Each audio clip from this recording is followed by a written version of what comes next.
Hi, welcome. This video is sponsored by BuyMode mobile app for best purchase. அதுக்கு பூரணம் தயார் பண்ணிக்கலாம். அதுக்கு ஒரு மிக்ஸி ஜாரில் அரை கப் அளவுக்கு பொட்டுக்கடலை சேர்த்துக்கோங்க. கூடவே ஒரு டீஸ்பூன் ஏலக்காய் தூள் சேர்த்துக்கோங்க. சேர்த்துட்டு இதை ஃபைன் பவுடராக அரைச்சி எடுத்துக்கோங்க. எந்த அளவுக்கு முடியுமோ அந்த அளவுக்கு நல்லா நைஸாக அரைச்சிடுங்க. ஏலக்காய் தூளுக்கு பதிலாக நீங்கள் 2 ஏலக்காய் கூட சேர்த்துக்கலாம். இந்த மாவோட கன்சிஸ்டன்சி பாருங்கள், இந்த அளவுக்கு நல்லா நைஸாக இருக்கணும். ஓகே, இது இப்போ ஒரு உரமாக இருக்கட்டும். அடுத்து ஒரு கடாயில் 3/4 கப் அளவுக்கு வெல்லம் எடுத்துக்கோங்க. வெல்லத்துக்கு பதிலாக நீங்கள் நாட்டு சக்கரை கூட யூஸ் பண்ணிக்கலாம். இது கூட ஒரு 1/4 கப் அளவுக்கு தண்ணி சேர்த்துக்கோங்க. சேர்த்துட்டு ஹை ஃப்ளேமில் வச்சு இந்த வெல்லம் கரையிறது வரைக்கும் வெயிட் பண்ணுங்க. வெல்லம் நல்லா கரைஞ்சக்கப்புறமா நம்ம இதை வடிகட்டிக்கலாம். இதுக்கு பாகு பதம் எடுக்கணும்னு அவசியம் கிடையாது. ஜஸ்ட் இந்த வெல்லம் கரைஞ்சா போதும். இடையிடையில் இந்த மாதிரி கரண்டி வச்சு நசுக்கிட்டிங்கன்னா சீக்கிரமாகவே கரைஞ்சிரும். நீங்கள் வெல்லத்தை நுணுக்கிட்டு யூஸ் பண்ணிங்கன்னாலும் சீக்கிரமாகவே கரைஞ்சிரும். இப்போ நல்லா கரைஞ்சிருச்சு. ஸ்டவ் ஆஃப் பண்ணிவிட்டு வடிகட்டிக்கலாம்.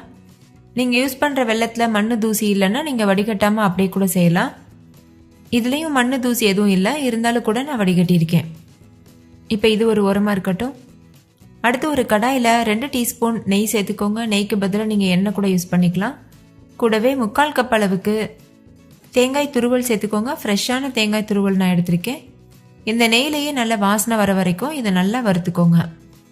நீங்கள் டெசிகேட்டட் கோகோனட் பவுடர் கூட யூஸ் பண்ணிக்கலாம். இப்போ பாருங்கள், லேசாக கலர் சேஞ்ச் ஆக ஆரம்பிச்சிருக்கு, வாசனையும் வருது. இந்த ஸ்டேஜில் நம்ம அரைச்சி வச்சுருக்க பொட்டுக்கடலை மாவு சேர்த்துடணும். சேர்த்துட்டு ஒரு மிக்ஸ் பண்ணிக்கோங்க. நல்லா கலந்துட்டு நம்ம ஏற்கனவே கரைச்சி வச்சுருக்க வெள்ளை கரைசல் சேர்த்துருங்க. சேர்த்துட்டு இதையும் நல்லா கலந்துருங்க. இது சீக்கிரமாகவே கெட்டியாக ஆரம்பிச்சிடும். ஏன்னா நம்ம பொட்டுக்கடலை மாவு சேர்த்துருக்கனால ஸ்டார்டிங்கில் இந்த மாதிரி தண்ணியாக இருக்க மாதிரி தான் இருக்கும்.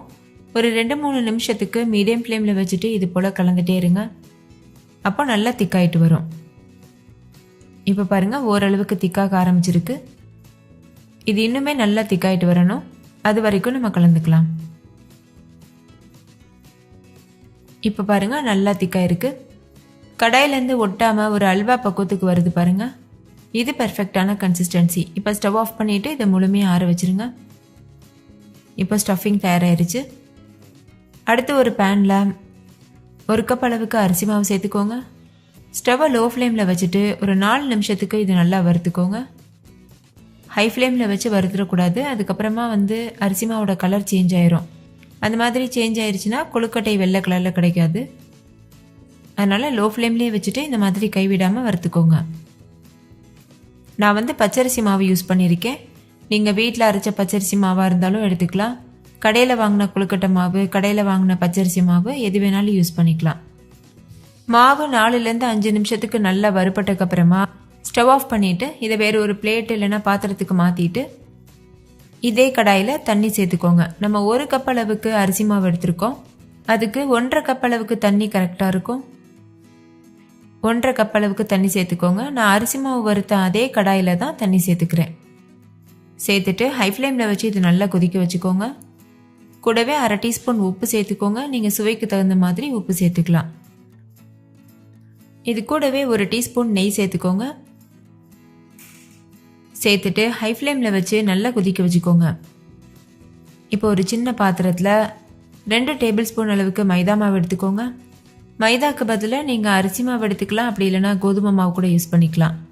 இப்போ இது கூட ஒரு 1/4 கப் அளவுக்கு தண்ணி சேர்த்துட்டு கட்டிகள் இல்லாமல் நல்லா கரைச்சிக்கோங்க. இது எதுக்காக பண்ணுறோன்னா கொழுக்கட்டையில் விரிசல் வராமல் இருக்கிறதுக்காக தான். பிகினர்ஸ் கூட இந்த மெத்தடில் கொழுக்கட்டை பண்ணும்போது விரிசல் இல்லாமல் ரொம்ப சுலபமாக பண்ண முடியும். கொழுக்கட்டை நம்ம எந்த ஷேப்புக்கு பண்ணாலும் ஈஸியாக ஷேப் எடுக்கிறதுக்கு வரும். அதுக்காக தான் இந்த டிப் நம்ம ஃபாலோ பண்ணியிருக்கோம். உங்களுக்கு விருப்பம் இல்லைன்னா நீங்கள் இந்த ஸ்டெப்பை ஸ்கிப் பண்ணிடலாம். கரைச்சி வச்சுருக்க மைதா மாவை இந்த தண்ணியோடு சேர்த்து உடனே மிக்ஸ் பண்ணிக்கோங்க.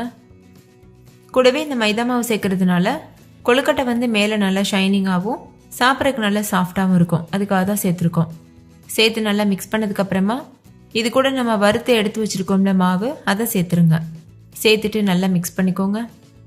ஸ்டவ்வை லோ ஃப்ளேமில் வச்சுக்கோங்க. இது நல்லா கெட்டியானதுக்கப்புறமா ஸ்டவ் ஆஃப் பண்ணிடலாம்.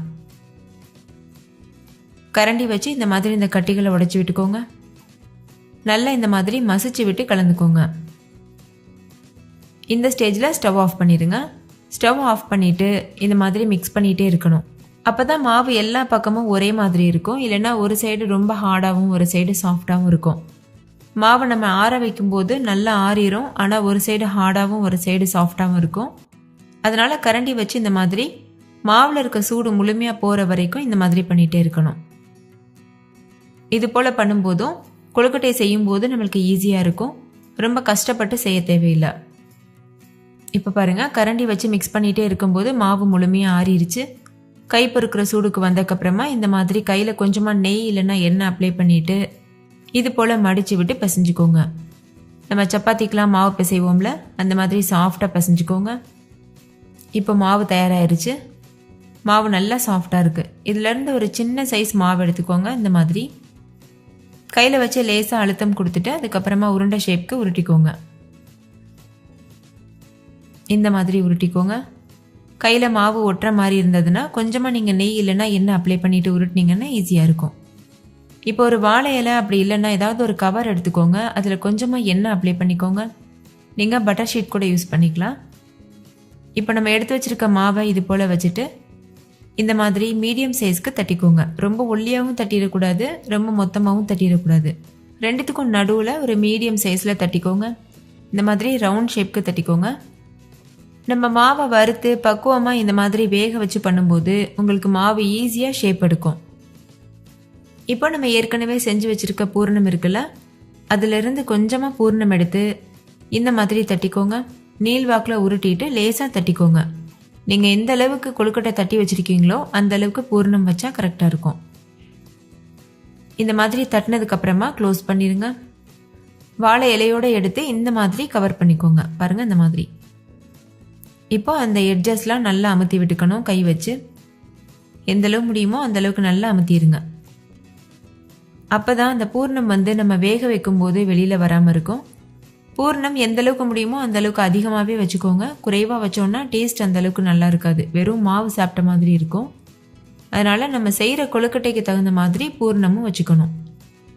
இப்போ கொழுக்கட்டை ஷேப் செஞ்சதுக்கப்புறமா ஒரு இட்லி பிளேட் அப்படி இல்லைன்னா இடியாப்பம் பிளேட் எடுத்துக்கோங்க. அதில் எண்ணெய் அப்ளை பண்ணிக்கோங்க. இல்லைன்னா இந்த மாதிரி வாழை இலை போட்டுக்கோங்க. நான் இடியாப்பம் பிளேட்டில் வாழை இலை போட்டுட்டு இந்த மாதிரி செஞ்சு வச்ச கொழுக்கட்டைகளை அரேஞ்ச் பண்ணியிருக்கேன். இட்லி சட்டியில் நல்லா தண்ணி கொதிச்சதுக்கப்புறமா கொழுக்கட்டையை உள்ளே வச்சுட்டு மூடி போட்டு மூடி ஹை ஃப்ளேமில் வச்சு ஒரு 10 நிமிஷத்துக்கு வேக வச்சுக்கோங்க. 10 நிமிஷத்துக்கு அப்புறமா ஸ்டவ் ஆஃப் பண்ணிடலாம். கொழுக்கட்டையை அதிக நேரம் வேக வைக்க தேவையில்லை. நம்ம ஏற்கனவே மாவு வேக தான் வச்சுருக்கோம்.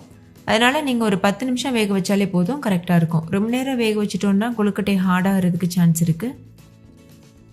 இப்போ பாருங்கள், 10 நிமிஷம் ஆகியிருக்கு. கொழுக்கட்டைகள் சூப்பராக வெந்து வந்திருக்கு.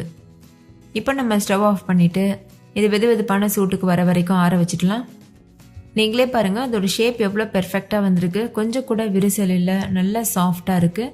பூர்ணம் வெளியில் வரல. நீங்கள் இதே மெத்தடில் செஞ்சு பார்த்தீங்கன்னா ஃபஸ்ட்டு டைம் செய்யும்போதே கொழுக்கட்டைகள் நீங்கள் பெர்ஃபெக்டாக பண்ண முடியும். ஸோ கண்டிப்பாக இந்த கணேஷ் சதுர்த்திக்கு நீங்கள் இதே மாதிரி கொழுக்கட்டை செஞ்சு சாமி கும்பிட்டு வீட்டில் இருக்க எல்லாருக்கும் கொடுங்க. எல்லோரும் என்ஜாய் பண்ணி சாப்பிடுவாங்க.